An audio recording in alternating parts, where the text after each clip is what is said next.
18 વર્ષની બેનું દીકરીઓ ઘણા બેઠા એટલે મને એક વાત ગમે, હું ઘણીવાર કહેતો હોઉં છું, અને કોળીની દીકરીનો પ્રસંગ છે પણ મને ગમે એટલે હું કહું ઘણીવાર. સંવંત 1875 અને ફર હરિયા ફરગાણ ધર હોરઠ જોગો ધણી અને ખોબળ તલ ખુમાણ.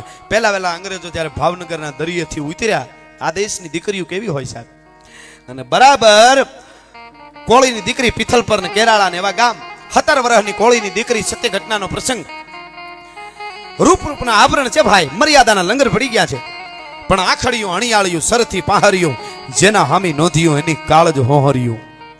જેને પોતાના ચારિત્રનું રૂપ હોય ને, જેને પોતાના ચારિત્રની ખુમારી હોય ને, એને કોઈ બ્યુટી પાર્લરમાં જવું ન પડે. ભલા માણસ એના ચારિત્રના અને એની મર્યાદા ને એનો જે ગુણ હોય છે, એનું રૂપ ઈ તેજ જે દેખાતું આ દેશની દીકરીનું.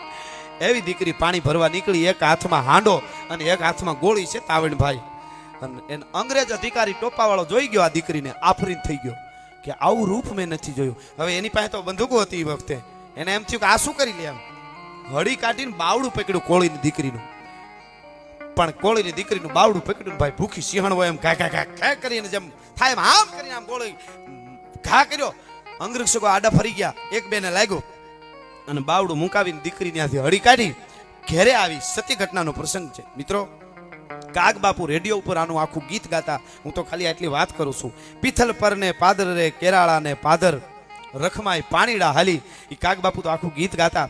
રેડિયો ઉપર વડીલોએ સાંભળ્યું, એને ખબર હોય. એ દીકરી પોતાના બાપની પાસે જઈને ઘેરે એટલું કીધું હતું કે બાપુ, જે નાનુડા કોળી હારે મારું હગપડ થયું છે, મારો સંબંધ થયો છે, મારા ગોળધાણા ખવાણા છે, એને સમાચાર મોકલો, મને ઝેર પાઈ દે, મારે મરી જવું છે.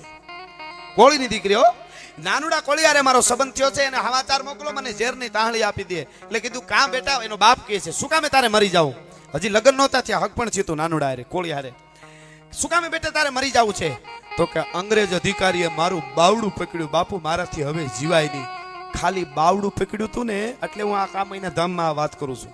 ખાલી બાવડું પકડ્યું તું અંગ્રેજ અધિકારીએ, તો એ દીકરી એમ કહેતી હતી કે હવે મારાથી જીવાય નહીં. અને હટાણે હાથની આટીયું નાખીને જાતી હોય, અને કોઈક પૂછે કોણ છે, તો કે એ તો મારો બોયફ્રેન્ડ હતો, તને કાળોતરો નાગ કરડે. હવે આમાં અમારે સંસ્કૃતિની વાતો ક્યાં કરવા જાવી સાહેબ. 22 વર્ષની ઉંમરે લક્ષ્મીબાઈએ, ઝાંસીની રાણીએ અંગ્રેજોની ઊંઘ હરામ કરી દીધી હતી. એ આ દેશની ધરતીની એક દીકરી જ હતી સાહેબ.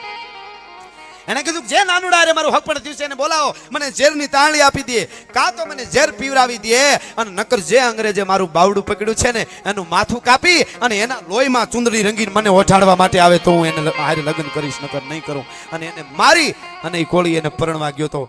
આ વાતો છે, અને આવી ક્રાંતિ હોય.